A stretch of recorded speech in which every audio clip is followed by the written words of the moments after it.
I'm Brittany Lewis with Forbes Breaking News. Senate Democratic leadership held a press conference on Tuesday following their weekly meeting. They focused on the upcoming Senate floor vote that would codify Roe v. Wade into law and took aim at the Supreme Court and Republican state legislatures who are banning abortion. Take a listen to their comments. Thank you. Okay, I'm proud to be joined by Senators Murray, Smith, and Rosen. Now, the entire country will be watching because for the first time in 50 years, a conservative majority on the Supreme Court is on the brink of dismantling 50 years of precedent and declaring that women do not have the right to an abortion. This is a giant step backwards in the rights of women and the rights of Americans, one of the most giant steps backward that the court has ever taken, and this decision, if enacted, will live in infamy like several of their other decisions have.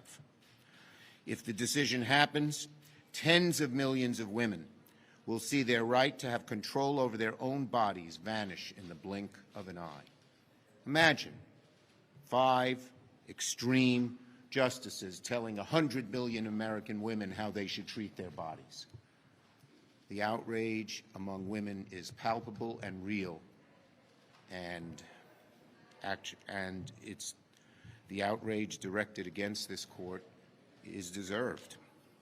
MAGA Republican-controlled legislatures like Mississippi, Arizona, Texas, and Louisiana are racing to pass extreme anti-choice legislation that will send women's rights back into the Stone Age. No exceptions for rape, no exceptions for incest. And over the weekend, Leader McConnell said a nationwide ban on abortion was possible. Now, Republicans have talked about their dream to overturn Roe v. Wade for a long time, but now the MAGA Republicans have taken over. If the MAGA Republicans get their way, millions of women in America would no longer have power over their own bodies and their own lives. If the MAGA Republicans get their way, young girls will grow up in a world where if they become pregnant because of rape, they will have no choice but to carry their rapist's child. Can you imagine? Can you imagine? If the MAGA Republicans get their way, pregnant women could lose their lives because there will be no exception for the life of a mother if there's a dangerous complication in the pregnancy. If MAGA Republicans get their way, women and their health care providers could go to prison for life for their medical decisions. The price of this MAGA attack on women's rights will fall on every woman in the country and fall especially hard on the most vulnerable low-income Americans, black Americans, other minorities. And as you know, this is not an abstract exercise. For women, it is real and urgent as it gets. This is a 5-alarm fire, as Senator Murray has stated. Republicans are still trying to hide from this. Every day they look for a new diversion. Oh, the leak. Imagine 100 million women Americans' right to control their own bodies, and they're focused on a leak. Misplaced values, misplaced values. And they've tried to duck in many other ways. Oh, they point to this, they point to that. When you see Republicans not willing to embrace this decision, you know they know they're on their back foot. You know they know that this is not a decision that is favored by the American people and is not favored in history. We've had a long march in America where we aspire for greater rights. It's a long march. It's not always a linear march, but it's part of the American aspiration that will take a giant step backward if this decision goes through. Americans don't want to go back to the time of dangerous back alley abortions, but we are making sure that every senator will have to vote, and every American will see how they voted. And I believe the Republican Party, the MAGA Republican Party, will suffer the consequences electorally when the American people see that. Senator Murray.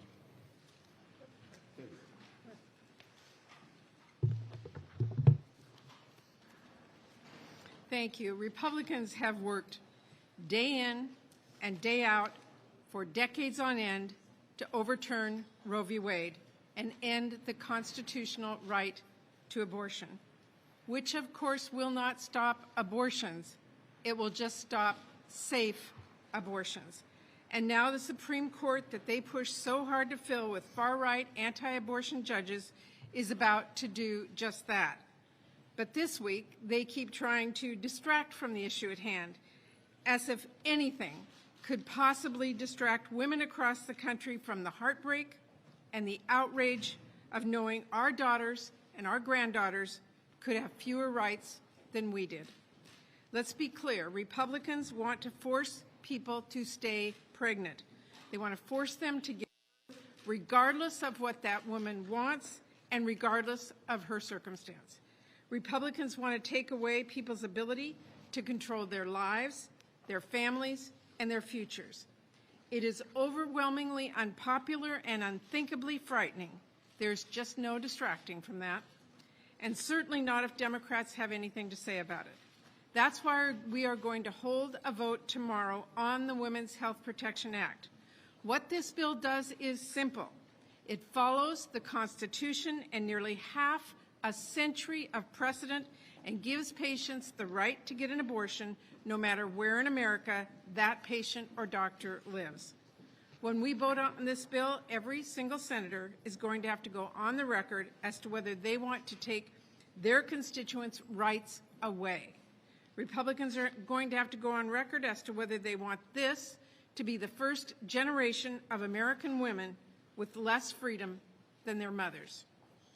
They can try all they want to distract from what's really at stake here, but the bottom line is, tomorrow they're going to have to vote.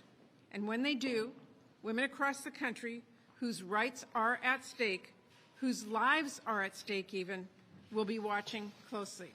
And I'll be watching closely too. And I can personally guarantee you, we are going to remember everyone who votes against the right to an abortion. And this November, we'll use our voices and our votes. We're not going to let anyone forget. Senator Smith. Good afternoon. The vote tomorrow on the Women's Health Protection Act is about standing up for our fundamental rights to freedom, autonomy, and self-determination. It is about who has the power, who has the freedom to decide about abortion when it's our bodies, our lives, our livelihoods at stake. Because if you are a woman, if you don't control your reproductive lives, you don't control anything about your life. And there is nothing more American than the fundamental value of freedom and self-determination, autonomy. And yet, the United States Supreme Court is about to declare that women in this country are not guaranteed that freedom to make their own private decisions about abortion. Justice Alito, Mitch McConnell, and the Senate Republicans and radical Republican state legislators around the country believe that they should have the power, that they know better than American women whose stories they have no idea about. For that, I say, how dare they? When I worked at Planned Parenthood, I saw the capacity of women to make good decisions about their own lives and their own bodies. To suggest otherwise is insulting. It is beneath the dignity of women as full-fledged adults. Justice Alito's draft opinion is a wake-up call, and it is a call to action. Reading this opinion is like a gut punch, but it is not a surprise. It didn't just happen either. This is the result of a decades-long planned campaign by radical Republicans and their dark money donors to put anti-choice justices on the United States Supreme Court to overturn Roe and to strip women of their constitutional rights. For the first time in my memory, the Supreme Court is about to roll back a fundamental right. And with this vote to pass the Women's Health Protection Act, we are showing who we stand with and what we believe. Americans do not want to overturn Roe versus Wade. And anti-choice Republicans know that. They know that they are on the wrong side of history, public opinion, and over half of the American electorate. And that's why the vote tomorrow is so important. Americans need to be able to see who is on their side and who is responsible. Senator Rosen. Good afternoon. Thank you, Leader Schumer, and thank you to my colleagues here today to speak with me on this issue, because what I want to say is women are understandably scared and they're angry, and this threat against our rights is horrific. In Nevada and across the United States, anti-choice politicians are working to eliminate reproductive rights.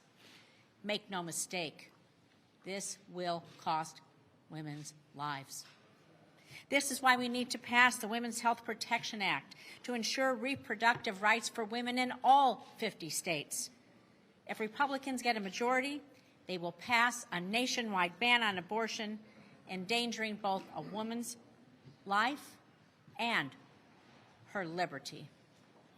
We have to take that fear, we have to take that anger that we're feeling, channel it into action to defend our majority.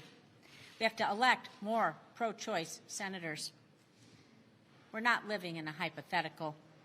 We are staring down a post-Roe world in the face, and I am here to say, we are here to say, we must act now. Thank you. Questions? If this vote is the first step the Senate will take to protect abortion rights, what's the second? Well, the bottom line is very simple, and that is this is the first time, this is no longer just an abstract exercise. Now we know women's rights are at stake. So this vote is the first step. We are going to keep fighting, and we will be pursuing the best path forward. Yes, go ahead, Manu. Are you comfortable with the protests that we saw outside the homes of Supreme Court justices over the weekend? If protests are peaceful, yes. My house is, there's protests 3-4 times a week outside my house. That's the American way to peacefully protest is okay. And I've been, that's my wife, sorry. Maybe there's a protest outside. But so as long as they are peaceful, that's okay with me. Yes.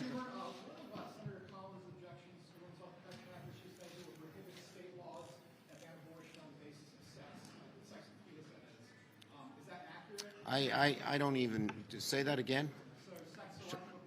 Sex. Look, our law is very simple. Our law is very, very simple. It keeps Roe in place. It keeps the protections that have been added to make sure that Roe is kept in place is there. Period. Yes, next.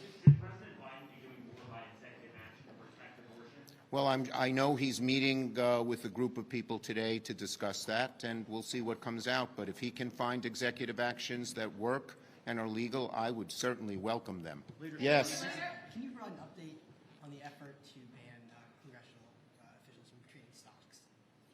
Yes, we have had several meetings with the group of senators who are pursuing this, and we hope to have legislation and vote on it this year.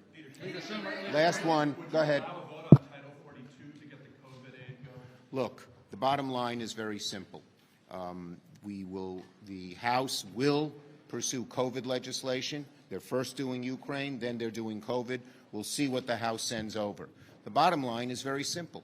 Our Republican friends should not be blocking COVID legislation. We don't know what they might throw in the way. We don't even know if they want to pass it. So when the House passes it, we will do everything we can to get COVID legislation passed.